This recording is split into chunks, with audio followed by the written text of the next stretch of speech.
The winter night over southern Italy carried a kind of silence that didn't feel natural, a silence stretched thin by fear and exhaustion. Every man on that battered airfield knew it wasn't peace that kept the night still. It was waiting. The German bombers came when the moon was brightest, when the shadows were sharp enough to hide behind, and the sky looked almost kind. Down in the perimeter trench, Private Walter Hanlon, a red-haired mechanic from Nebraska everyone called Red, was elbow-deep in the guts of an 88mm anti-aircraft gun that had been giving his crew hell for 3 days. The metal was cold enough to sting, and his breath rose in clouds as he worked by lantern light, hands blackened by oil, fingers numb and trembling. He'd been told to rewire the trigger relay and fix the delay spark that sometimes misfired rounds mid-burst. He didn't have the right parts, just scraps of copper, bits of insulation, and a prayer that it wouldn't blow up the first time they tried to use it. Red wasn't supposed to be there at all. He was a mechanic, not an artilleryman, but war had a way of making specialists into survivors, and that night he was both. The rest of the crew huddled near a fuel drum fire, speaking in low voices, watching him. They didn't expect much. Nobody did any. The raids had been relentless for weeks, columns of bombers cutting across the night sky, their engines droning like locusts, their payloads turning the valley into a sea of flame. They'd lost 2 guns and half a dozen men. The replacements that arrived last week were boys, 18, maybe 19, who thought the war was still a story someone else was living. Red had stopped thinking that way long ago. He just kept his head down, fixed what he could, and tried not to think about the sky. But the sky had a way of looking back. When he finally sealed the junction box, he realized he'd crossed 2 wires, green to red instead of green to blue. He froze for a moment, staring at it, then cursed softly. It would take another hour to undo it, maybe more. The captain, a man named Ferris, was already pacing behind him, checking his watch, muttering about how command expected every gun ready by nightfall. Red looked at the tangle of wires again and thought, screw it, maybe it'll work. He closed the box, locked it down, and climbed out of the trench, wiping his hands on a rag that was more grease than cloth. The cold bit into him as he lit a cigarette, staring toward the mountains. Somewhere out there, someone was doing the same, only their cigarette burned behind the cockpit of a Heinkel or Dornier, waiting for the same moon to rise. At 22:14, the siren went off, a long, rising howl that froze blood before it even reached the heart. The men dropped everything. Engines screamed awake. Searchlights sliced through the blackness, their beams shaking as they clawed for shapes in the clouds. Red ran to the gun, the same one he'd just fixed, heart pounding hard enough to make his vision blur. Ferris barked coordinates. The loaders slammed rounds into the breach, and the air filled with the thunder of batteries waking up across the valley. The first shells lit the sky in bursts of orange and red, chasing silhouettes that darted and swayed between the stars. Red grabbed the control grip, feeling the vibration hum beneath his gloves. The modified relay sparked faintly in the dark, a heartbeat in metal. He aimed high, tracking a distant speck no one else saw yet. The radar crew hadn't called it, but he could feel it. A single bomber flying higher, further, beyond the range they were trained to bother with. It was foolish, firing at something that far. The manual said it was impossible. The mathematics said so too. But the part of him that worked on machines, that believed in how small mistakes could become miracles, told him otherwise. Elevation 52, he muttered. Bearing 278. The captain frowned. That's out of range. Red didn't answer. He squeezed the trigger. The gun roared.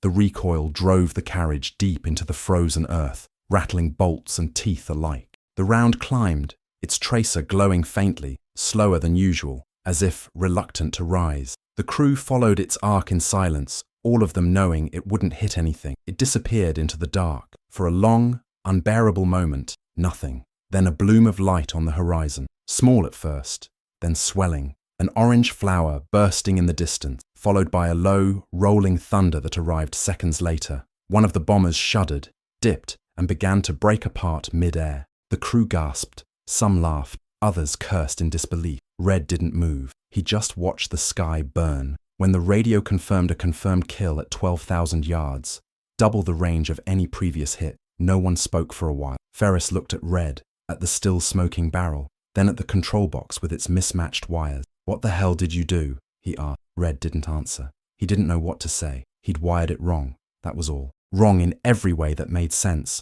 And somehow, that mistake had reached a target nobody else could touch. The men celebrated for hours after the raid ended. They dragged him to the mess tent, poured him cheap whiskey, and called him the miracle mechanic. Word spread fast through the base.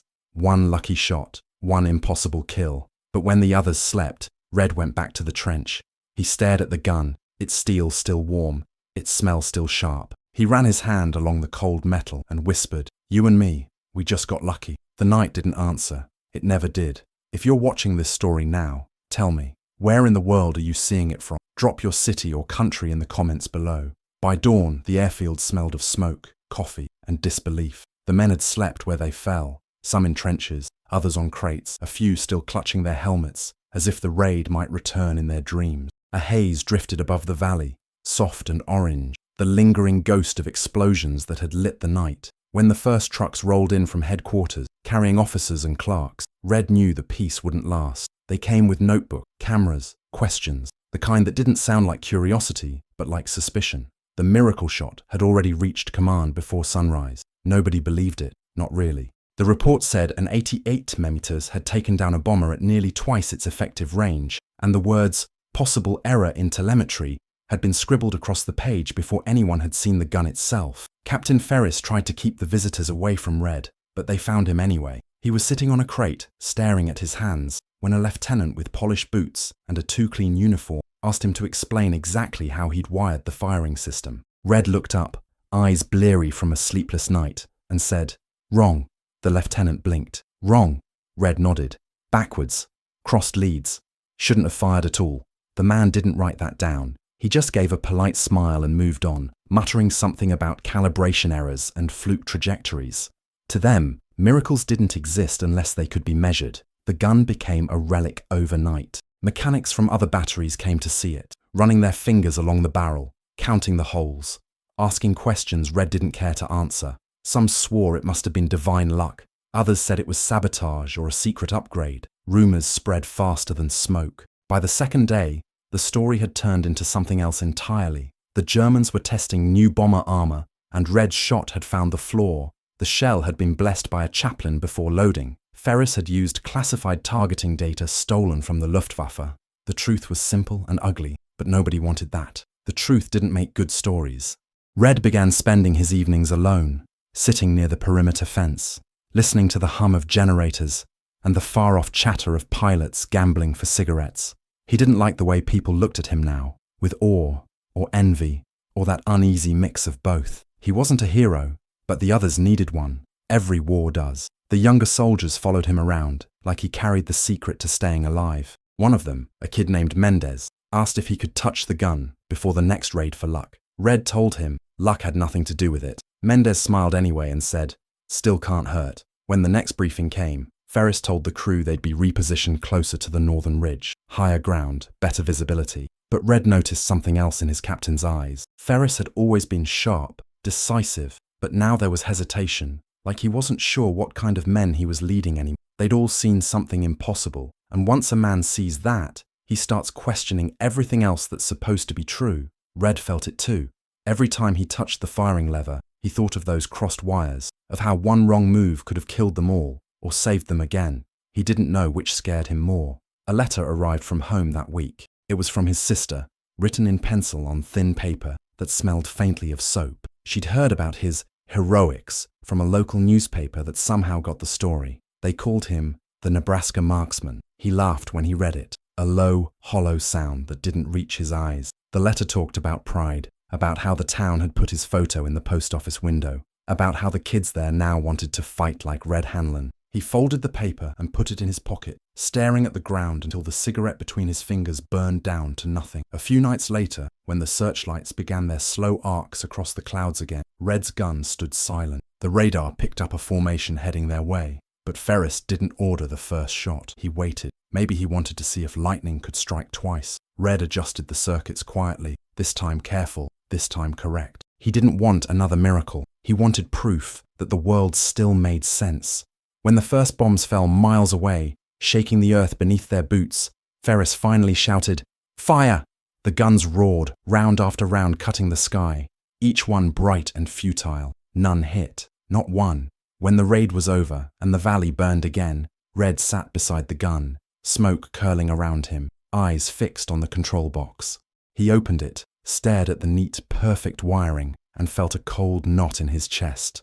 The right way hadn't worked. Maybe it never would again. Some men prayed for miracles. Red feared them. He closed the box, locked it, and whispered into the dark, "Once was enough." Across the field, Mendez limped past with a bandaged arm and said, "Maybe you just used all your luck on that first one." Red didn't answer. He didn't believe in luck anymore. He believed in mistakes and the price they carried. If you're hearing this now, and if any part of it feels familiar, the pressure, the doubt, the weight of something you never asked to be remembered for, then maybe you understand what it means to carry a story that isn't really yours. Subscribe if you want to keep walking through these moments because this war isn't done talking. By the time February bled into March, the base at Foggia had turned into a graveyard of metal. The valley was littered with twisted wings, scorched vehicles, and fragments of lives that used to fit neatly into names on a roster. Every morning, the ground crews buried something, sometimes a man, sometimes just what was left of him. And every night, the sky filled with more ghosts. Red had stopped counting days. He didn't keep track of the calendar anymore. The only rhythm that mattered came from the generators and the soft whine of sirens in the distance, that warning hum that made the heart twitch before the brain could catch up. He worked because work was all there was. He fixed what broke. He repaired what could still be saved. And all the while, he tried not to think about the box of crossed wires, the mistake that had somehow made him a legend. But legends have a way of turning into curses. The 80E emitter that had made the impossible shot was now called the ghost gun. Nobody wanted to touch it. The men said it was bad luck, that the gun only hit once, because it had taken something from the man who fired it. Red didn't argue. He just kept it clean, oiled, ready. Orders came in that it would soon be moved north to join a new line of defenses. The brass wanted to study it, maybe replicate whatever modification had given it such reach.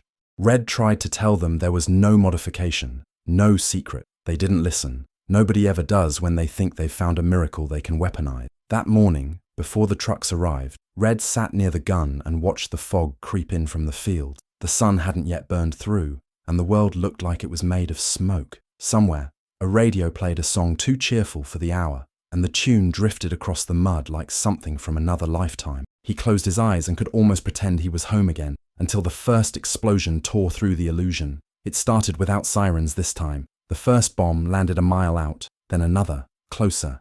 Men screamed orders. Boots splashed through mud. Someone yelled for the medics before the second wave even hit. Red jumped to his feet, his heart punching his ribs as the air filled with the metallic scent of burning fuel. The bombers had come low and fast, skipping radar, diving under the line of the searchlights. Ferris's voice roared through the chaos. "Get the ghost gun up!" The crew scrambled. Red ran to the breach, pulling levers, throwing switches, his hands moving without thought. The gun came alive with a violent shudder, the relay crackling, the barrel sweeping skyward. "Range 4000! Closing fast!" shouted Mendez, already loading the first shell. The ground shook again, dust and gravel raining down from the impact behind them. Red steadied the sight, caught a glimpse of silver streaking low through the fog, and squeezed the trigger. The shot rang out, deafening. The tracer arced into the mist, vanished, then bloomed red against the clouds, but too far behind the target. "Elevation 6!" Ferris barked. "Compensate!" Red adjusted, fired again, faster, the recoil slamming into his chest. The air was alive now. Gunfire, engines, explosions. It was chaos made of thunder and metal. And then, just as suddenly as it began, something inside the gun clicked wrong. A faint pop from the control box, a whiff of ozone. Red looked down. One of the wires had shaken loose from its mount. For a heartbeat, he froze. His mind flashed back to that first night, to the mistake that had saved them. Ferris screamed, "Fire, goddammit!" The next bomber was diving straight toward them. Red reached into the box, ripped the wire free, and jammed it into the wrong terminal again. Not thinking, not caring, just acting. Sparks flew. The gun kicked. The shell tore through the fog, vanished for half a breath, and then the night split open. The bomber exploded mid-dive, a blossom of fire rolling across the clouds.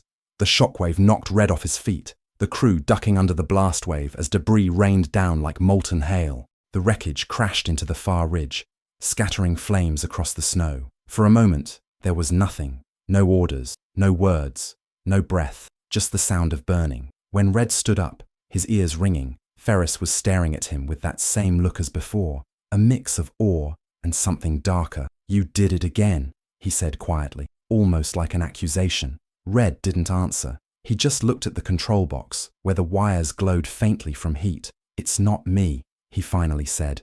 "It's wrong." Ferris didn't respond. He just turned toward the sky, watching for the next wave. But the next wave didn't come. The bombers turned back, leaving trails of smoke in their wake. Word spread fast. The men cheered. Some cried. Some kissed their dog tag. Red sat alone beside the gun, his hands shaking uncontrollably. He tried to steady them, tried to convince himself that what he'd done wasn't luck or divine intervention or madness. But deep down, he knew the truth. The gun only worked when it was broken, when it wasn't wired right, when it wasn't following the rules, when it disobeyed. That night, the officers came again. They wanted reports, numbers, trajectory data, schematics. They wanted to take the gun apart. Ferris refused at first, said it wasn't safe. But orders came down from higher up, the kind of orders you don't refuse. They wanted to move the ghost gun to a test range up north, to see how it had done the impossible twice. Red was told he'd be transferred with it to assist. "You made it work," Ferris said. "You'll make it work again." But Red didn't want to go north. He didn't want to touch that gun again. When the trucks arrived at dawn, he stood by the trench, watching the crew load the weapon onto a flatbed. The mist clung low, soft and white, hiding everything beyond 20 yards. Mendez limped past with a grin and said, "Looks like they finally believe in your magic, Red." Red didn't smile. He just watched the truck disappear into the fog and whispered, "It's not magic, it's a curse." In the quiet that followed, he felt the ground tremble again, not from bombs this time, but from the weight of what he'd done. The gun had saved lives, yes, but it had also taken something from him each time it fired that impossible shot, something unseen, something he couldn't get back. The others celebrated the calm, the sudden lull between raids, but Red didn't trust silence anymore. Silence meant waiting, and waiting meant remembering. He sat down, head in his hands, and wondered how long it would be before someone asked him to make another miracle. Because in war, miracles don't end. They just demand repetition until they kill the man who made them. When they reached the northern line, the war looked different. The mountains pressed close, and the air stank of fuel and snow. Men didn't shout here. They whispered, as if the clouds might be listening. The convoy arrived under a sky the color of steel, the ghost gun chained to its flatbed, like an animal that no one quite trusted. Red rode in the passenger seat, of the eyes fixed on the tarpaulin that covered it. Every jolt in the road made the chains creak, and each sound seemed to echo through his... He'd tried to leave the gun behind, told Captain Ferris he wasn't an operator, that he didn't belong in a laboratory, but orders were orders. Someone high up had decided the miracle would be studied, copied, and field-tested until the mystery was gone. The base they brought him to wasn't much more than a valley of concrete bunkers stitched together by mud.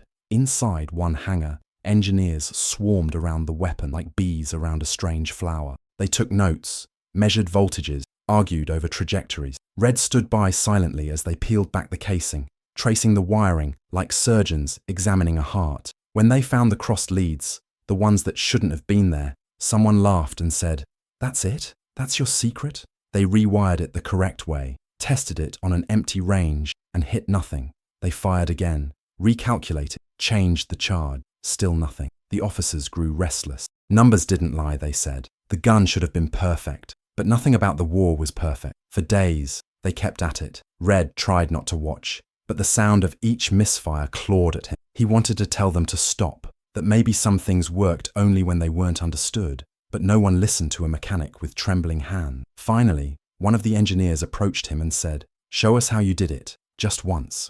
Red hesitated, but the room was full of eyes, officers, scientists, even a general who'd flown in to witness the test. He walked up to the open control box, touched the wires, and crossed them the way he had on that first night in Foggia. A few men smirked, others scribbled notes. When the general gave the signal, they fired. The shell screamed upward, disappeared into the low cloud ceiling. There was no target, only empty sky. Yet a second later, a dull thud echoed from somewhere far above, like the sky itself answering back. The crew stared at one another. Red said nothing. Someone clapped. Someone else said, "Repeat it." They did. Another echo.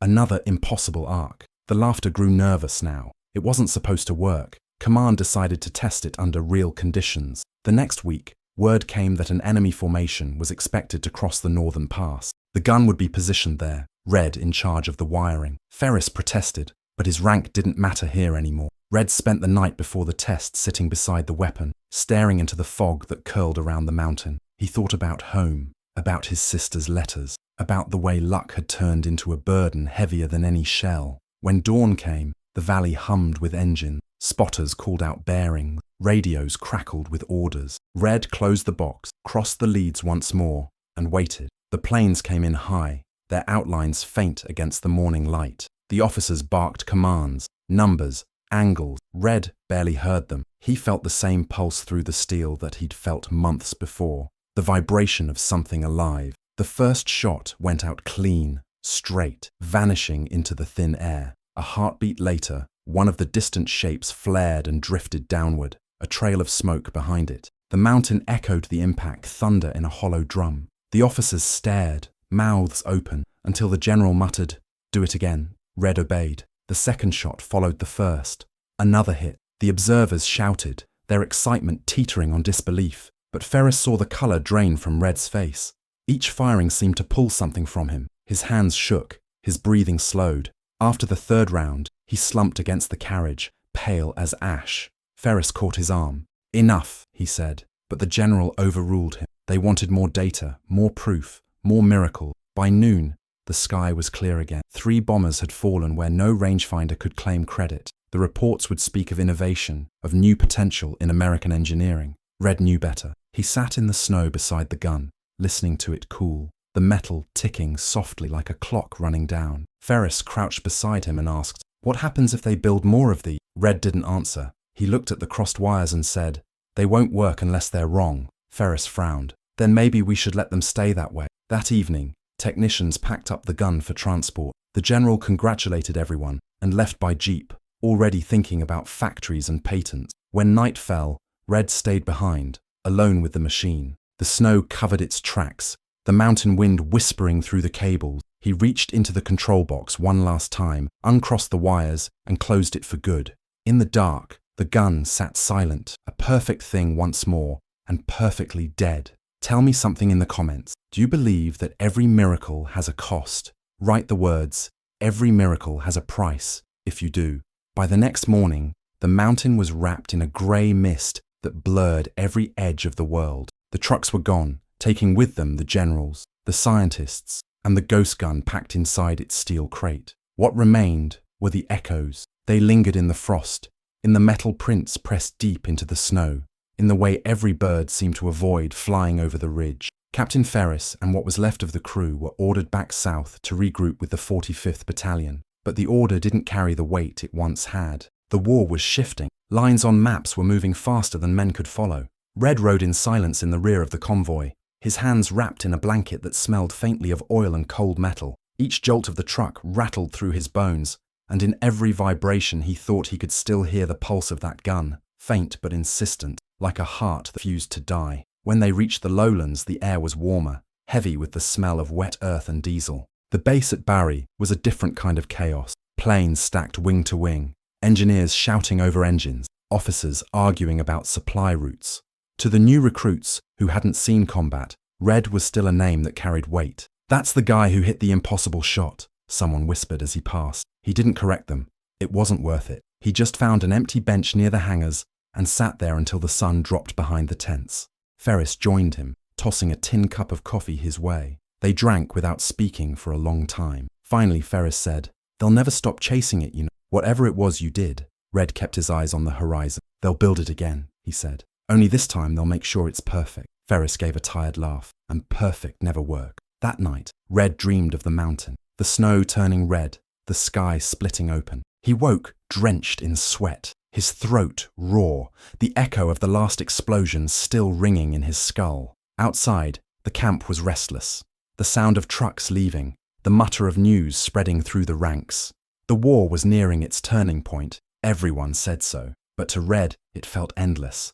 A wheel that would keep turning long after the names were gone. He walked out to the perimeter, the moonlight cutting silver through the fog, and he realized he couldn't remember the faces of the men from that first crew in Foggia. He remembered the gun more clearly than any of them. Days turned into weeks. Orders came and went. Red was reassigned to maintenance duty. No firing, no front lines. He fixed vehicles, tuned generators, patched holes in fuel lines. He kept his head down, his hands busy. The war kept feeding on itself somewhere far away, and that distance felt both merciful and cruel. One afternoon, while he was repairing a radio, a courier dropped a sealed envelope on his workbench. It was from the research division. Inside was a photograph of the ghost gun, polished, pristine, sitting in a testing yard under a spotless sky. A note at the bottom read, "Reproduction units under development, performance inconsistent, awaiting your present." Red stared at it for a long time, then folded the photo and slipped it into his jacket pocket. He didn't go north again.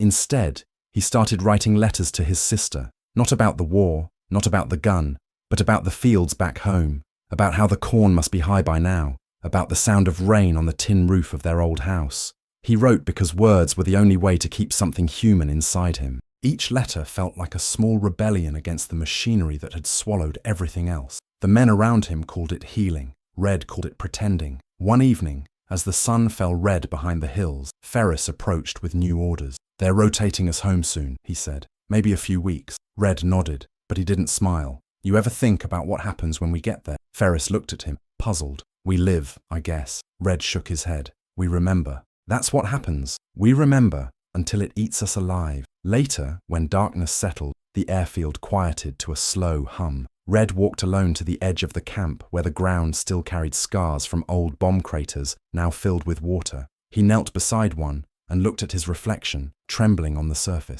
The face looking back wasn't the one that had left Nebraska. It was thinner, older, eyes dimmed by things that didn't have names. In the distance, a single anti-air gun fired into the night sky. One shot, a lonely sound fading quickly. Red closed his eyes and whispered, "Let it miss." If you've ever carried something that everyone else called a victory, but felt like a wound to you, then you already know what Red was learning in that quiet. Sometimes survival isn't triumph, it's just the long echo that follows it. Like and subscribe if you've ever had to live with the noise after the battle was over. By the time the orders came through, the war had already begun to fade in tone. The report said victory was close, but victory was just another word that didn't sound the same out loud as it did on paper. The men packed in silence, folding what was left of their uniform, gathering the fragments of themselves that hadn't been scattered along the line. Red didn't celebrate. He just watched the horizon, the same way he always had, waiting for a sound that never came. When the trucks rolled south toward the port, he sat in the back with Ferris, both of them too tired to pretend the world waiting for them would be kinder than the one they were leaving. The ship home was loud with laughter at first. Soldiers told stories that grew taller with each retelling. Songs echoed through the narrow bunks, and somewhere in the middle of all that noise, Red tried to sleep. He couldn't. Every time he closed his eyes, he heard the metallic thump of the gun, the sound that had once been salvation and now felt like a heartbeat trapped in his skull. The ocean stretched endless around them, the horizon flat and empty. Ferris spent most nights on deck smoking, staring into the dark. "You ever think we'll stop hearing it?" he asked one evening. Red didn't answer. There were questions that didn't want answers. When they reached New York, the sky was clean and bright, and people cheered from the docks. Bands played, confetti fell, cameras flashed. Red stood among them, a face in the crowd, trying to feel what he was supposed to feel. The world called them heroes, but he knew better. Heroes were made of stories that left out the quiet parts, the smell of burned earth, the faces you forgot on purpose, the miracles you didn't want credit for. He rode the train west alone, passing through fields that looked smaller than he remembered, towns too neat to be real. Home was a farmhouse on the edge of Nebraska plains, weathered and waiting. His sister met him at the gate, eyes bright, hands trembling. She hugged him tight, the kind of hug that tries to erase distance, and whispered, "You're safe now." He wanted to believe her, but when night came and the wind rattled the windows, he lay awake listening for sirens that no longer existed. The silence was too heavy, too clean. He would have traded it for a single familiar noise, the whir of the generator, the cough of an engine, the low murmur of men before dawn. Weeks passed. He worked the fields, fixed fences, learned to smile again when neighbors stopped by to shake his hand and thank him for things he hadn't meant to do. There were newspaper clippings on the kitchen table, mechanics' miracle shot turns tide, stories written by people who'd never seen fire raining from the sky. He didn't read them anymore. Instead, he walked at dusk through the empty corn row, feeling the soil crumble under his boots, the sky wide and quiet above him. Sometimes he thought he could hear the gun again, far off, like thunder beyond the horizon. Other nights, he heard nothing at all, and that was worse. Ferris wrote him once from a hospital in Chicago, saying the army wanted them both to speak at a ceremony. Red never replied. The medal they sent stayed in its box, tucked away in a drawer beneath old tools and grease-stained rags. Glory was a word for other men. He had his hands, his land, and the ghosts that followed him in silence.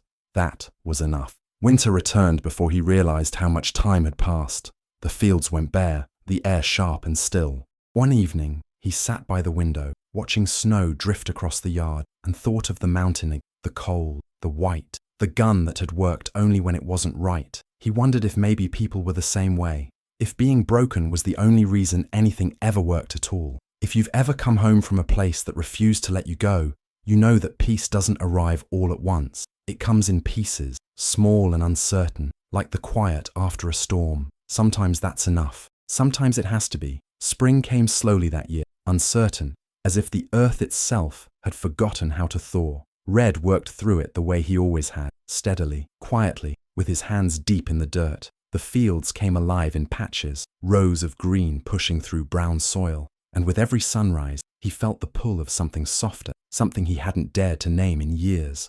There were mornings when he almost believed the past had stayed behind on the other side of the ocean, but memory has a way of finding its way home, no matter how far it travels. The local newspaper ran another story that spring, an anniversary piece about the end of the war. They called him again the man who hit the sky. They wanted a quote, maybe a photograph in front of the town hall. He folded the letter neatly, slid it back into its envelope, and placed it on the shelf without answering. There was nothing he could say that wouldn't sound like a lie. The truth wasn't the headline. It was what came after, the long, slow silence of years that refused to explain themselves. Sometimes at dusk, when the wind shifted from the west, he'd walk out to the barn and tinker with old machines. He liked the way the gears fit together, how the smallest adjustments made the largest difference. Once, while rewiring an old tractor, he stopped and stared at the copper leads in his hands. For a moment, he could see them again, those crossed wires in the control box, the spark that had rewritten everything. He laughed softly then, a laugh without humor, and let the wires fall back into the toolbox. Some mistakes didn't need to be repeated. He kept in touch with Ferris now and then. Small letters, nothing important. Ferris had moved west, started a garage in California, said he couldn't stand the quiet of civilian life without the smell of fuel. Red understood that too well. He wrote back once, telling him about the fields, about how the sky here still felt too big, as if it were waiting for something. Ferris never replied, and maybe that was best. There were friendships built in the noise of war that couldn't survive the quiet of peace. Years passed. The medal gathered dust. The clippings yellowed. The world moved on. New wars began. New names took the place of old ones. Red grew older, his hair thinning, his hands slower, but still steady. He never married. Some said he was married to the land.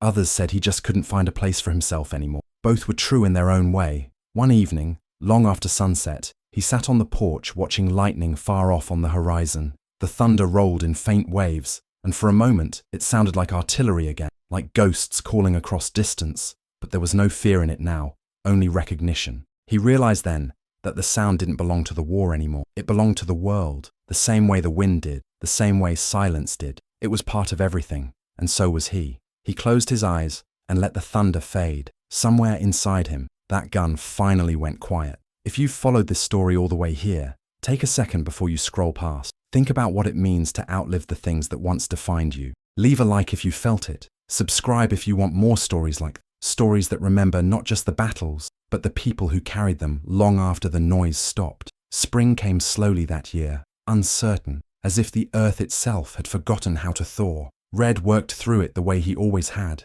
steadily, quietly, with his hands deep in the dirt. The fields came alive in patches, rows of green pushing through brown soil, and with every sunrise he felt the pull of something softer, something he hadn't dared to name in years. There were mornings when he almost believed the past had stayed behind on the other side of the ocean, but memory has a way of finding its way home, no matter how far it travels. The local newspaper ran another story that spring, an anniversary piece about the end of the war. They called him again, the man who hit the sky. They wanted a quote, maybe a photograph, in front of the town hall. He folded the letter neatly, slid it back into its envelope, and placed it on the shelf without answering. There was nothing he could say that wouldn't sound like a lie. The truth wasn't the headline. It was what came after, the long, slow silence of years that refused to explain themselves. Sometimes at dusk, when the wind shifted from the west, he'd walk out to the barn and tinker with old machines.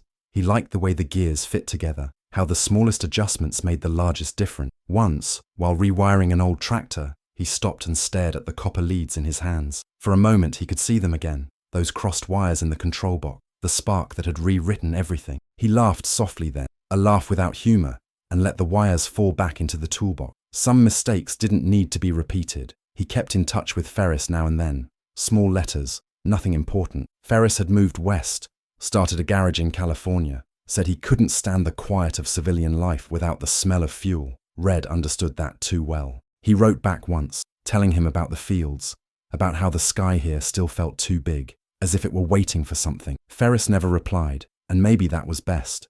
There were friendships built in the noise of war that couldn't survive the quiet of peace. Years passed. The metal gathered dust. The clippings yellowed. The world moved on. New wars began. New names took the place of old ones. Red grew older, his hair thinning, his hands slower but still steady. He never married. Some said he was married to the land. Others said he just couldn't find a place for himself anymore. Both were true in their own way. One evening, long after sunset, he sat on the porch watching lightning far off on the horizon. The thunder rolled in faint waves, and for a moment it sounded like artillery again, like ghosts calling across distance. But there was no fear in it now, only recognition. He realized then that the sound didn't belong to the war anymore. It belonged to the world, the same way the wind did, the same way silence. It was part of everything, and so was he. He closed his eyes and let the thunder fade. Somewhere inside him, that gun finally went quiet. If you followed this story all the way here, take a second before you scroll past. Think about what it means to outlive the things that once defined you. Leave a like if you felt it. Subscribe if you want more stories like this. Stories that remember not just the battle, but the people who carried them long after the noise stopped.